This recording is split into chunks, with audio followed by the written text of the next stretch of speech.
Ассалаумағалейкум қазақ елі.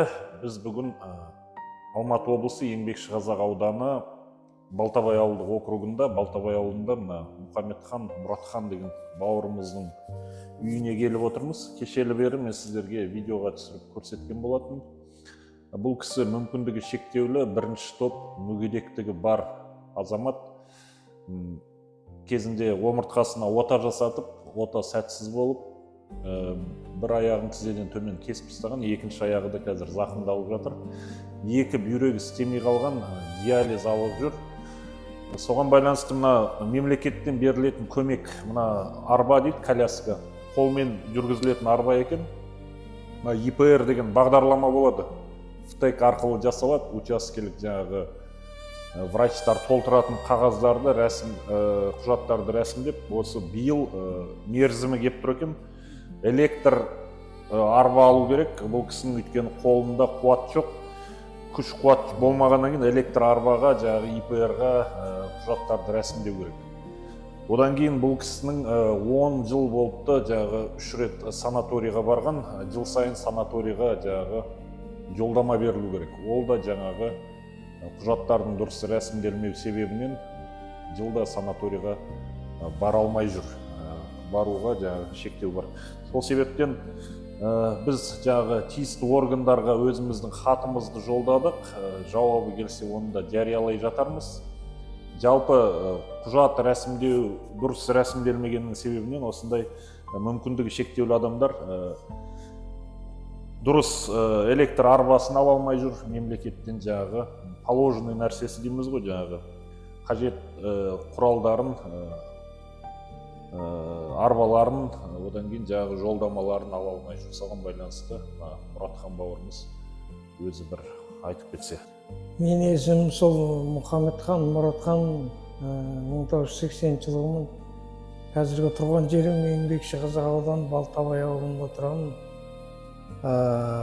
Белден операция жасату кезінде сәтсіз болып омыртқа, белдегі нерв тамырлар қиылып, белден төмен жансыздану келіп шықты. Сол арқылы қан айналысы болмаған соң аяқ шіри бастады, сосын оң аяқ кесілді. Шірігеннен кейін кесілді. Ол қан айналыстың болмағаннан кейін дейді. Артынан оны астемилит деген диагноз қойды. Енді екінші аяғымда солай, бұлай тобық майысы кеткен, ештеңе басып, ұстап жасса да сезбейді. Сондай, одан кейін язва болдым, асқазан язбасы. Осы хронический анемия, соның барлығы болды. Негізі инвалидтікке шыққаныма маған 10 жыл болды.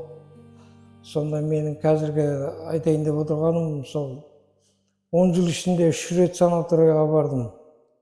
Мынау 2021 жылы берілген коляска, мен баллондарын жылда ауыстырамын. Сонда енді қалған 7 жылым қайда кетті, мен үндемей жүре бердім. Мен осы жылы биыл пожизненныйға биыл әзер шығарды. 10 жыл дегенде. Сонда енді қалған жылдарым қайда кетті, оны не үшін бермей жатыр? Жоғарыдан берілмейді десе, берілмейді деген маған бір қағаз керек қой. Бұл адамдікі тоқтатылды деген. Болмаса, менен төмені де, менен жоғарысы да барып жатыр. Көзі көрмейтін адамда, екі аяғы жоқта барлығы барып жатыр. Ал менің қараушымда бар, оғын қарағанда мен кішкене болсын, енді о жерден ем алатын жер ғой енді. Соған бара алмай жатырмын. Сосын уақытылы коляскаға да қол жеткізе алмай жатырмын. Мен қазір сыртқа шығамын, қақпаға шек бара аламын, одан ары қарай ентігіп кетем. Тынысым тарайып кетеді. Сол үшін электрический коляска сұрағаным сол болатын. Ол да жақсы орындалмай, бір-біріне сілтеумен солайынан болып тұр.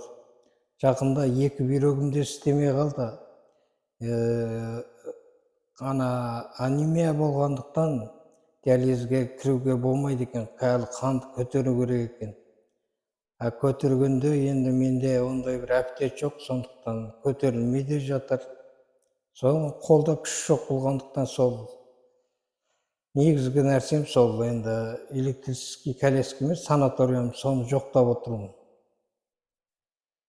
Сол мен айтпақшымын. Бұл бойынша Қазақстан Республикасының еңбек және халықты әлеуметтік қорғау министрлігіне депутаттық сауал жолдадым. Қосымша түрде Қазақстан Республикасының денсаулық сақтау саласындағы медициналық және фармацевтикалық бақылау комитетіне де ресми түрде тексеріс жүргізуді талап еттім. Өйткені бұл бір адамның ғана мәселесі емес. Егер осындай жағдайдағы адам өзіне тиесілі көмекті ала алмай отырса, бұл жүйеде мәселе бар деген сөз. Сондықтан бұл істі соңына дейін жеткізуге тырысамыз.